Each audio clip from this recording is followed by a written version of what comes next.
Okay, in the previous chapter, we already talked about the per unit length parameter for transmission line structures, which can be categorized into per unit length capacitance, per unit length inductance, and per unit length conductance.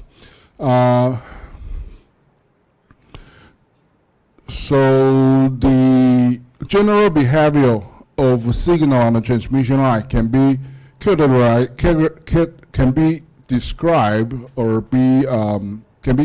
using these factors.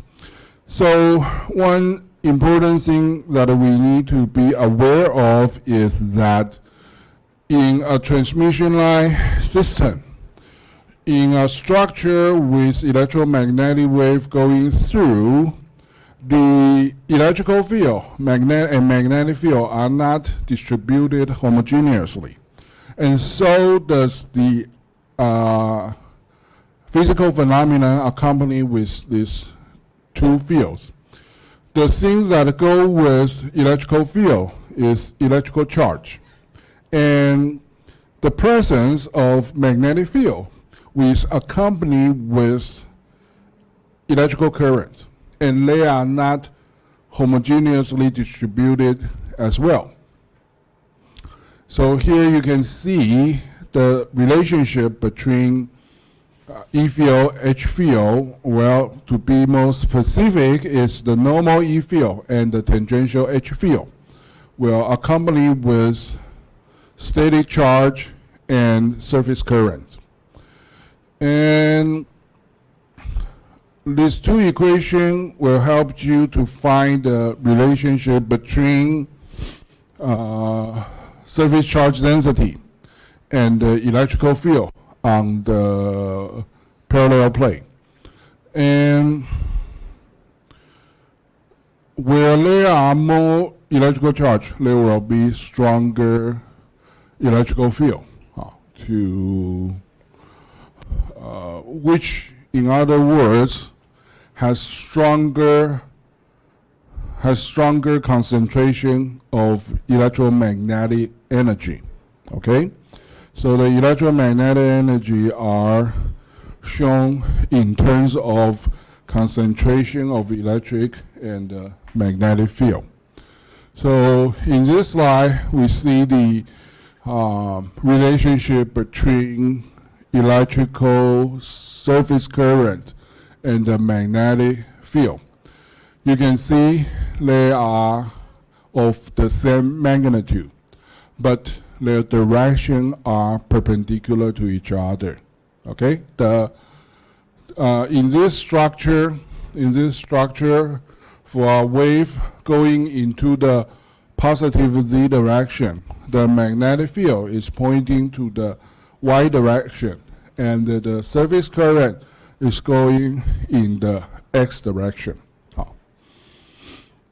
All right, and for electrical field intensity, magnetic field intensity, and voltage and current, they are all function of z and t. So they are actually, in a transmission line, we are talking about one-dimensional case. Okay, so the energy, the signal is going either to the positive direction or the negative direction. You only have two directions for this 1D problem. And as I just mentioned in the so-called Poynting theory, the energy flow in a time average sense is going to one direction. It's going to the positive z direction. If things goes well. Okay. So now let's look at the parallel plate structure with a finite size, finite width, which means in the previous slide we are assuming that you have an infinite parallel plate, but a more practical assumption is you have two parallel plate with a spacing d and a width w, a finite width w. And if you look at the cross section, you can see the if the electrical field is pointing from the top to the bottom, and the magnetic field is going from left to right, the direction is critical, because according to the direction of electrical field and magnetic field, you can find out the direction of power flow. Okay, E cross H, according to the definition of pointing vector, you can find out the direction of the power flow, which is the direction of the pointing vector. And in this plot, it tells you that we can neglect the fringing field, but actually you should supposed to have some fringing field. So what are the fringing field for electrical field? Well, they're going out a little bit like this with some curves.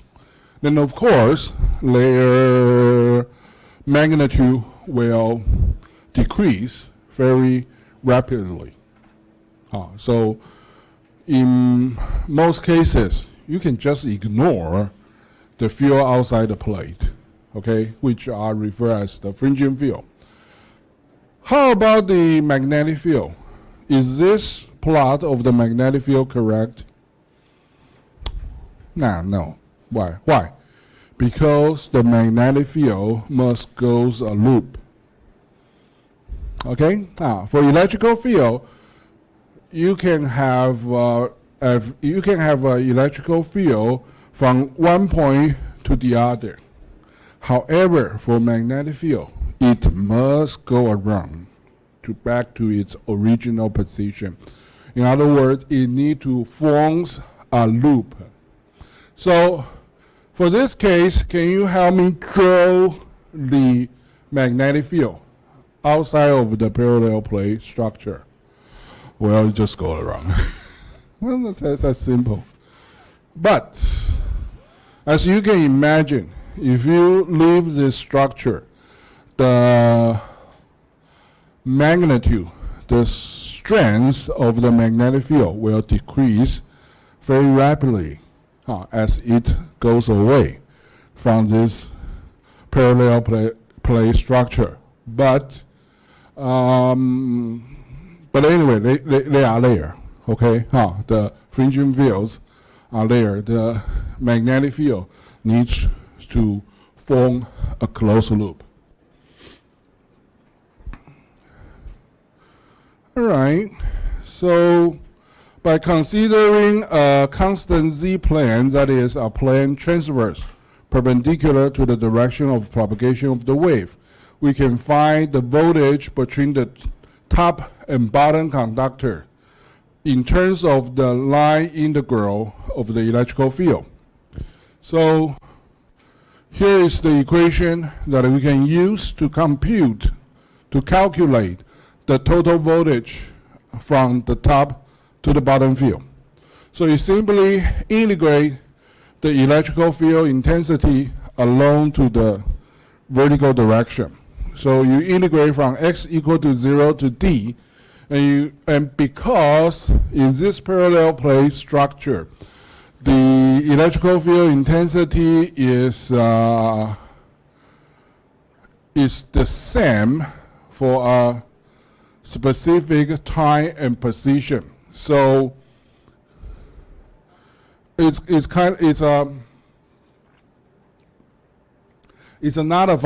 function of z, but not a function of x. Therefore, it can be the description of ES field can be pulled out of the integration. So it simply becomes EX times D. So be careful about here. This does not mean the derivative of EX. This means the distance D times the electrical field intensity EX. 好，不要把这个 d 当作是微分符号，不是哦，它只是那个传输线的高度而已。好，所以根据那个高度，根据那个地方的电场大小，你可以找出传输线上面特定位置的电压，而你也刚刚也看到不同的地方电场的强度是不一样的，所以上下板之间的电压是不一样的。这件事情在电路学或者在你小时候做电工实验的时候是没办法接受的嘛，对不对？因为在 low frequency 在 DC 的状态底下，那个金属板是连在一起，它就应该是一样的电压。尽快把这件事情从你的脑袋中把它打碎，好不好？对于微波讯号来讲，同样一块金属板，不同位置，电压可以不一样。电压可以不一样。Alright, so we can do the same thing for the calculation of currents on the top and bottom plate. So what can we do is use the magnetic field to calculate the surface current density. And using the Ampere's CH6 law, I is the total current passing through a specific point Z at a time instant t. And it can be regarded as the line integral of surface current density Js across the width of the parallel plate. So you integrate from y equal to 0 to y equal to w. And because the surface current density is the same as magnetic field intensity, so here we replace Js with Hy, and because Hy is a constant for a specific Z and T, so it's a constant and it can be pulled out of the integration.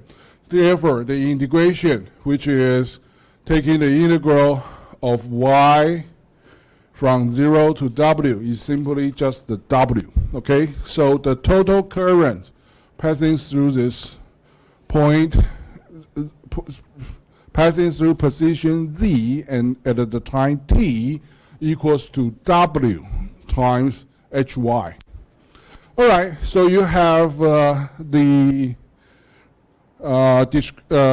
you have calculate the current and voltage. Then we can the next thing is finding out the Poynting vector, calculating the energy passing through this transmission line. So we所以 Poynting vector 在这边是用 P OK 我怎么记成 S OK Alright, so no. Okay, Poynting vector is S. This is not Poynting vector. This is what? Power flow.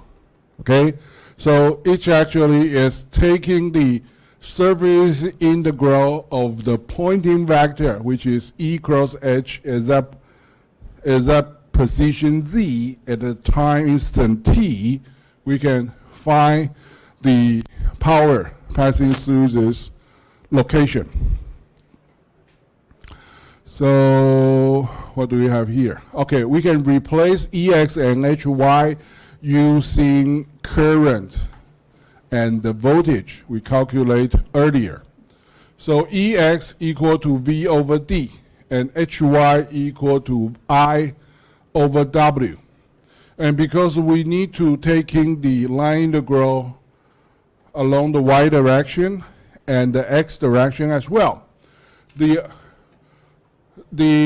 surface integral of the Poynting vector end up with the product of V and I, the voltage and current. So what is the significance of V times I? 电压电流的乘积它物理意义是什么？能量是能量还是功率？功率，对不起，功率功率。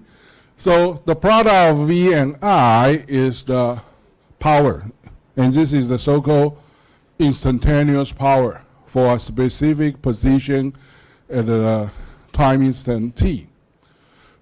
So what is the significance of this result? It tells you that the power at a different position of the transmission line are not the same. The distribution of the energy shall look like something like this. 一串花枝丸, okay. Somewhere you have stronger instantaneous power, and so at some position you will have smaller instantaneous power. But eventually we are more interested about the time average power of this structure. So we can recall from chapter 4 that the EX and HY, when it's end up as a 1D problem, it looks like they have this kind of relationship. So from the top is related to the Faraday's law, and the bottom is related to the Ampere's Kirchhoff law. Assuming that the dielectric layer between the two plates is ideal, which means the conductivity of the dielectric is 0, then you end up with a relatively simple expression that you can see here. The derivative of EX with respect to Z equals to the minus times mu times the time derivative of HY, and the spatial derivative of HY with respect to Z equals to the minus of epsilon times the time derivative of EX.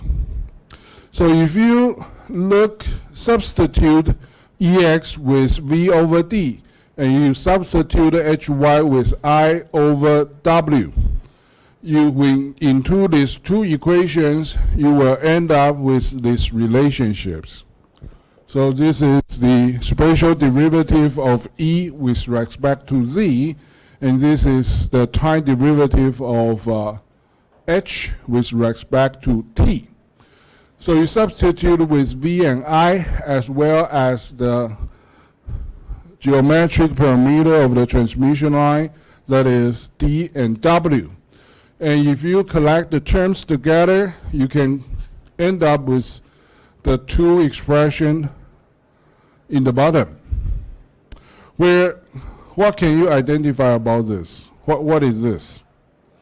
This is the per unit length inductance of parallel plate structure, as we derive in chapter 5.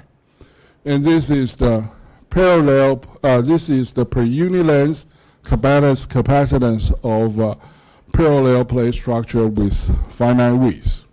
So equation 6.A, A and B can be transformed into, not yet, into what? If you replace this with L, the inductance, and if you replace this with C, the per unit length capacitance, then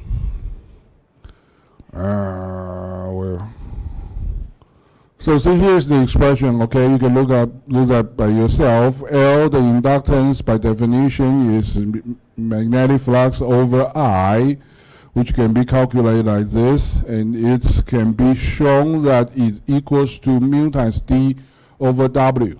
And that the capacitance, which is defined as the total charge over voltage V, can be replaced with, can be shown that it can be represented with epsilon times W over D.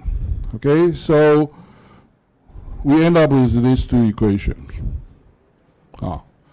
The spatial derivative of voltage equals to the minus of time derivative times inductance L. And the spatial derivative I with respect to Z, now that, keep in mind that we are talking about one-dimensional problem here, one ED problem.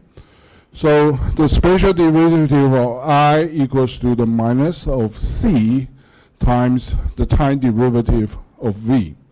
So the two equations are referred as the transmission line equation in general form. Transmission line equation in general form. 我在 slide 里头画红框框的，都请你要多留意两眼，好不好？啊，所以把它改成这个样子的目的是什么？也就是说，在传输线里头，真实物理层面上面所出现的讯号是电场跟磁场，这是真实物理层面上面所出现的讯号。但是为了方便我们用电路学的观念来去演绎它，所以我们把电场、磁场代换成电压、电流，大家从小学习比较习惯的参数。好，虽然电压是假的，有没有？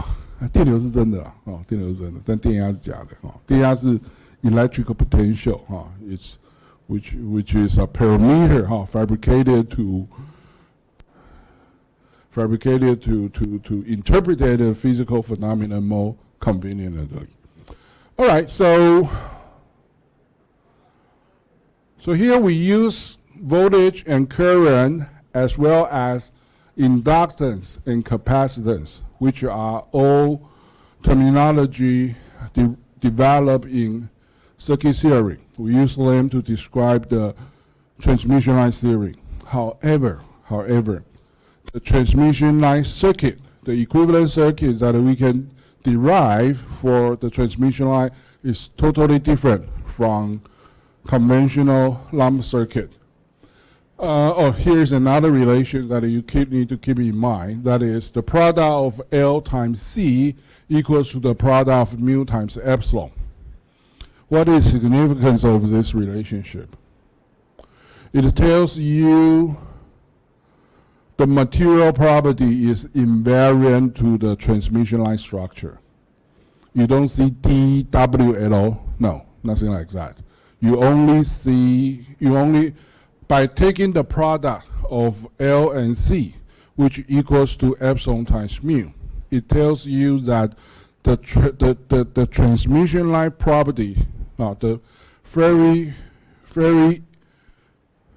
core of the transmission line property is only related to